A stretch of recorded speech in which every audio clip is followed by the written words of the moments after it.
Coming up. If I receive a briefing tomorrow, could I then ask questions in the House of Commons specific to perhaps the names of the people or what I saw? I'm seeing your colleague shake her head. In other words, there's a proverbial muzzle based on what is learned in that briefing. Is that not right?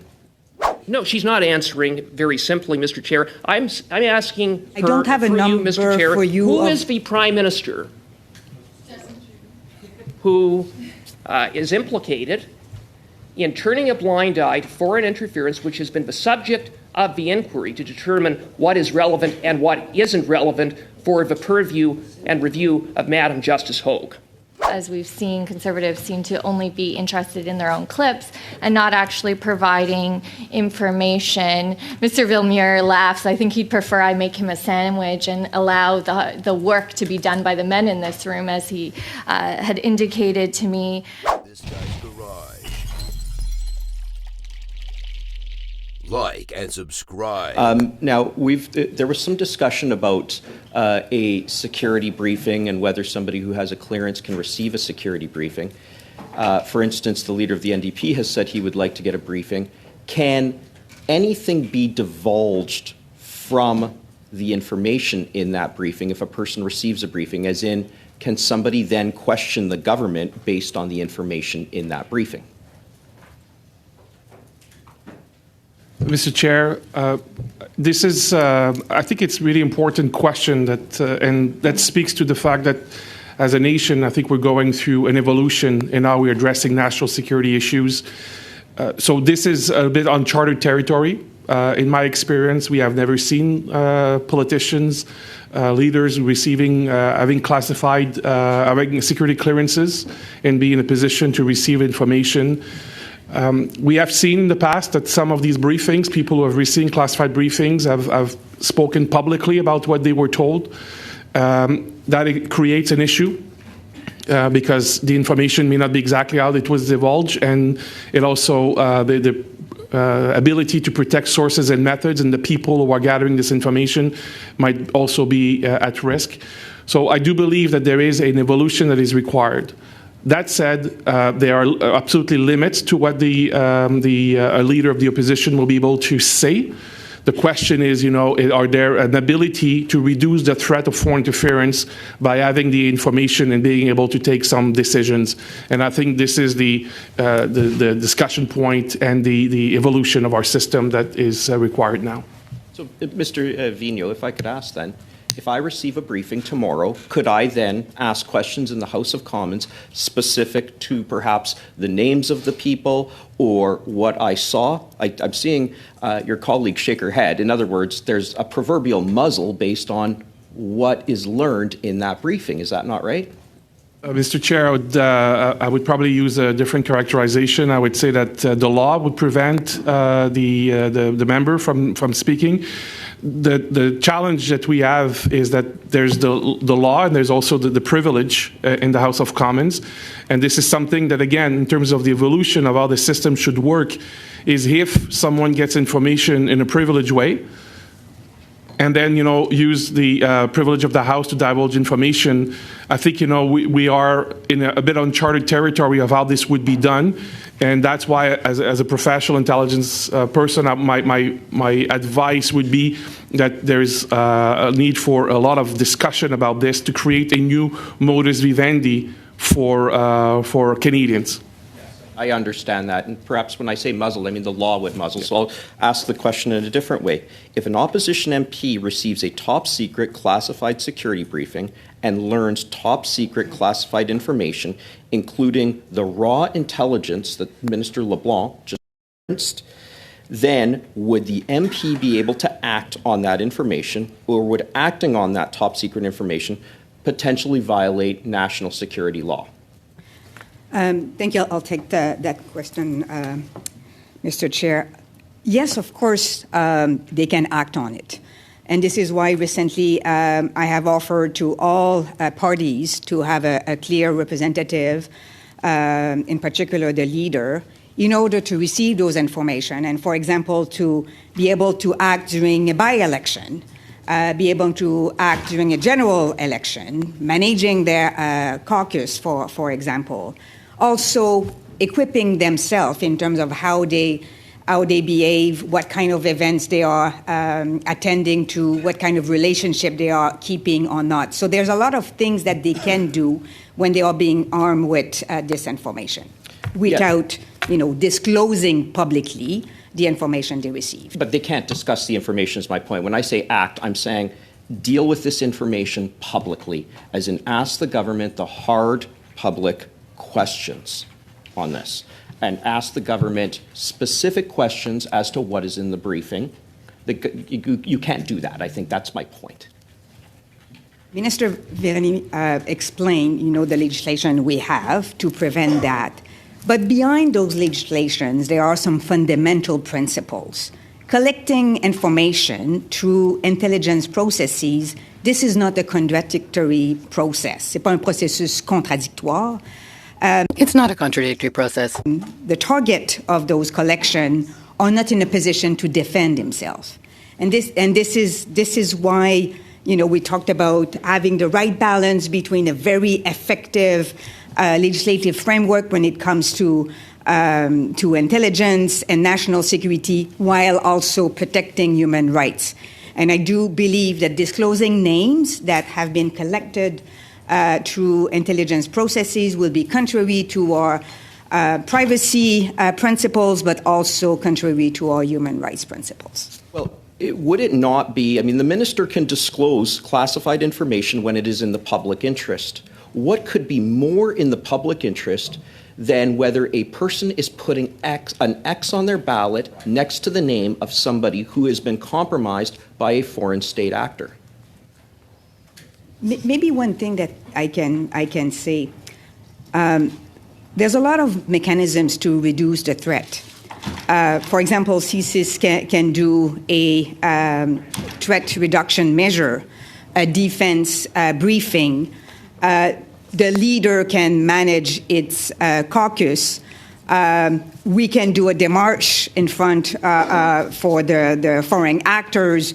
We can we can do what we call the PNG, persona non grata, for a consulate, for example. So a lot of things can be done I understand to reduce the threat. Sorry, I'm not trying to interrupt. Thank you, I just have a Mr. little bit of time. What I'm saying is, what could be more in the public interest? Mr. Caputo, that's Thank it. you. Broadly speaking, from the RCMP's perspective, could you inform the committee some of the challenges that exist, like when you are in receipt of intelligence, and the challenges that exist for the RCMP then to action on that intelligence, because you have to make considerations as to whether this is going to stand up in a court of law, can we make a case out of this, et cetera. Can you just inform the committee about some of those challenges? Absolutely, through you, Mr. Chair. So much of what you've spoken about and the director just spoke about is our reality every day. So we work very closely and collaboratively with CSIS, and frequently we are exposed to intelligence information that we cannot use in judicial processes, in charges, or even in our investigations because of caveats and restrictions on its use. But what it does for us is it makes sure that we are aware of the environment we're operating in. It allows us to look for opportunities that we can exploit to gather information in a manner that can be used in our judicial processes. But I would say even more importantly, what it does is it informs us about the situation that allows us to take steps that are not just focused on prosecution. And I think sometimes we get caught in a prosecutorial route or process, and we have to look at what our mandate is, and our mandate is public safety, and there are many steps that we can take that enable us to do things that ensure public safety that may not necessarily lead to a prosecution. Many of the amendments that you are studying and proposing in this legislation give us additional powers, eliminate some of the challenges we've had in the past with the ability to prosecute individuals for some of the behaviors. And what I would categorize as the outcome of some of the work you're doing is you are defining what is acceptable and, in fact, what is illegal in a different way than what has been done in the past. And that will be very beneficial for us. Chair, Director Vino, what is the highest level of security clearance that a member of Parliament might obtain? Mr. Chair, there is only one mechanism that exists so far, which is a process to being a member of the National Security Committee of Intelligence and Intelligence of Parliamentarians, NCCOP, and that's a top secret clearance. Leaders of opposition parties have also been offered, but essentially, so we have two processes that exist. One that is very new, but the highest level will be top secret, and then depending on the nature, there might be other compartments added to it. Okay. Now, I want to ask you that another question to Madame Drouin. It was reported in the Globe and Mail on May 23rd that the Prime Minister and the Cabinet are withholding documents from Madam Justice Hogue, the Commissioner of the Inquiry on Foreign Interference. The article states that PCO, that's you, the Prime Minister's department, told the Globe and Mail that, quote, nearly 10% of Cabinet documents provided to the inquiry have been redacted, and an undisclosed number of other secret Cabinet documents have been completely withheld, end of quote. So how many documents is the Prime Minister's department, the PCO, withholding from Madam Justice Hogue? Thank you for this question that will allow me to give a couple of precisions. So far, 42,000 documents have been provided How many have been provided? I asked, how many have been withheld? And so what I can tell you for sure, no incidents, no intelligence have been withheld to the Commissioner. We have provided, and this is an extraordinary measures, some memorandum to Cabinet, to the public inquiry. The report, Mr. Chair, through you to Madame Drouin, respectfully, the report states that there is an undisclosed number of Cabinet documents. I asked for a number. If you can't give a specific number, can you give a ballpark figure? So we already said, and now we are trying to refine a little bit, that, and now we are 8% of the documents that we shared with the Commission had some part of redactions. I already said that, but there's an undisclosed number in addition to that. I think you're badgering the witness. I wonder if we could just let her respond. Thank you, Mr. Chair. So, of course, we haven't shared with the Commission things that were not relevant to her. So it's impossible for me to determine how many documents we haven't shared with her.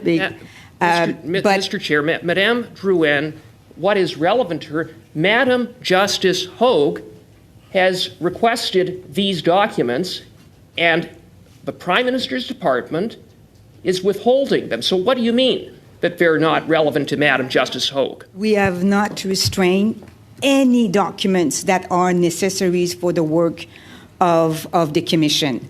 She had all the relevant information she needs to do her work. Who is the Prime Minister?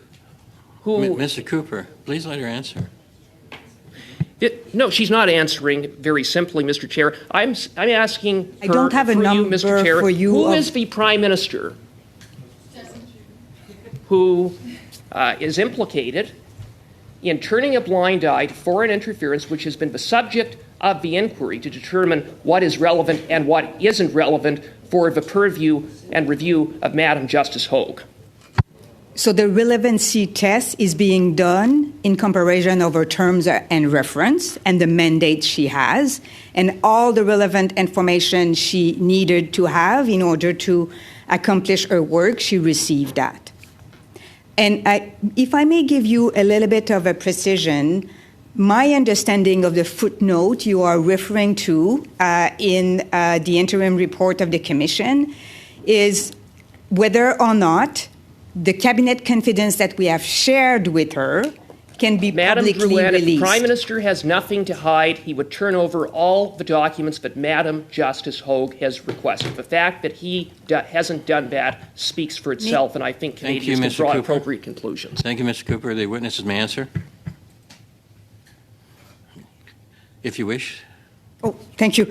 Well, one thing that I think as parliamentarians, cabinet confidence is really at core of your democracy work. And this is absolutely essential to make sure that, that the decision-making process will continue to work appropriately. And this is not a political question. This is really, at core of our Westminster system, making sure that ministers can share freely their opinion and that cabinet solidarity will be able to maintain.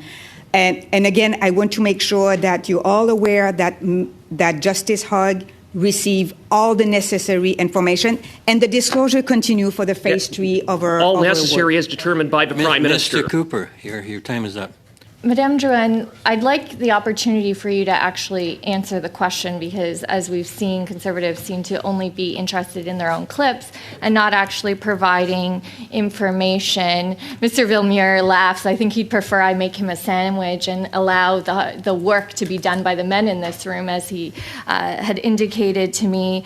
But I think what's important, I'll stick to the actually doing this work as someone who served on NCCOP, who's been looking at foreign interference. Point of order, Chair. Point of order. Point of order, go ahead.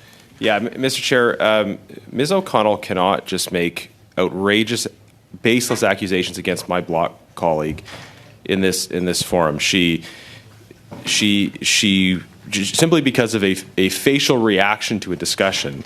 She made a vile accusation of sexism against him. That's unparliamentary, and she should withdraw.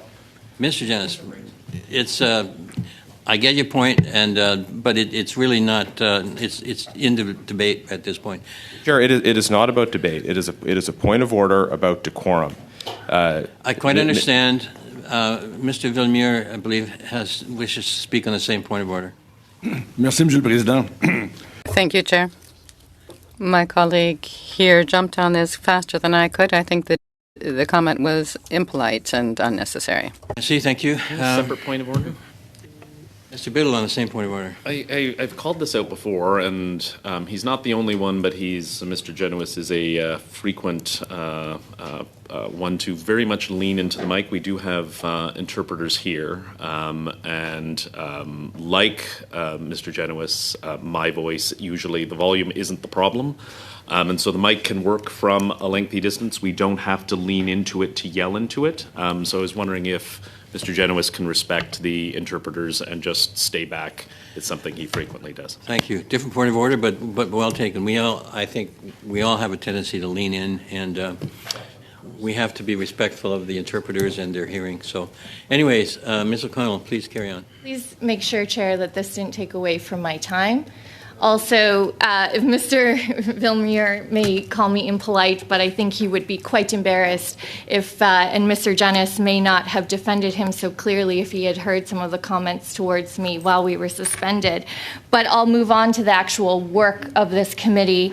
And through you, Mr. Chair, to Madame Drouin, you spoke about, and I think this is an important point that should be noted and understood. You mentioned something about, in reference to Mr. Cooper's questioning to Madame Hogue's inquiry and the request for additional documents, and you said something about a footnote in that request. Can you please elaborate on that answer? Because I'm actually quite interested in what you were referring to. So I think that in the footnote, the report says that the conversation on cabinet confidence is ongoing. And this is, my understanding of the situation about that is not whether or not she should receive more, is how she can use publicly the cabinet confidence documents that she has received. Earlier in the questioning, Mr. Caputo, and this can be to Mr. Vignon or Madame Drouin, whoever is best suited to answer it, insinuated that, for example, anyone who receives a security clearance members then can no longer do work in areas of topic of, for example, foreign interference, if their clearance has allowed them to do that work. Myself and Mr. Motz have received security clearances, and worked on the 2019 foreign interference review of NCCOP, yet here we are asking important questions, raising important issues, and not breaching the indoctrination requirements that we signed, that we are committed to for life. It's not just at our time on NCCOP.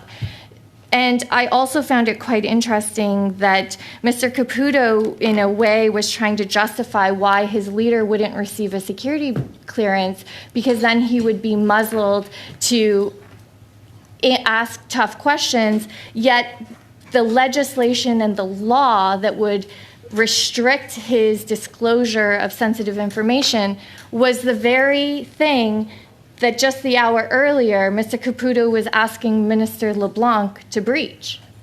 Is there a difference of law or legislation that applies to the minister or cabinet that would apply differently somehow to myself, Mr. Motz, the leader of the NDP, the leader of the opposition, once they receive security clearance? Mr. Chair, the law applies to everyone the same way, including to elected officials who may have the right security clearance to receive information, or to officials in government who are also bound by the law. And it was also suggested, I'm assuming Mr. Caputo was referring to SOIA, but the Secret of Information Act, but he didn't specify. He suggested, and I wrote it down, that the minister can release secret information if it's in the public interest. I would have signed, Mr. Motz would have signed the same indoctrination papers, the same legal requirements once you receive sensitive or clearance, and then once you receive sensitive information. Nowhere in there have I ever read that there's a caveat that the minister can unilaterally disclose sensitive information or somehow declassify, which is usually referred to in the US, declassify some information that he deems appropriate. Am I missing something? Is there some magical law that the minister himself can determine what can or can't be shared publicly? Because I think that insinuation is quite important that Mr. Caputo is making. So that'll be the end of your questions, Ms. O'Connell. I'll let the witnesses answer, please. Bill C-70 includes a new provision that would clarify an ability to disclose personal information when it's in the public interest and that interest clearly outweighs any invasion of privacy that could result from the disclosure. And this is a corollary to the broader provision that would allow for the disclosure of information to build resiliency to threats to the security of Canada. It doesn't exist now. It's in this bill.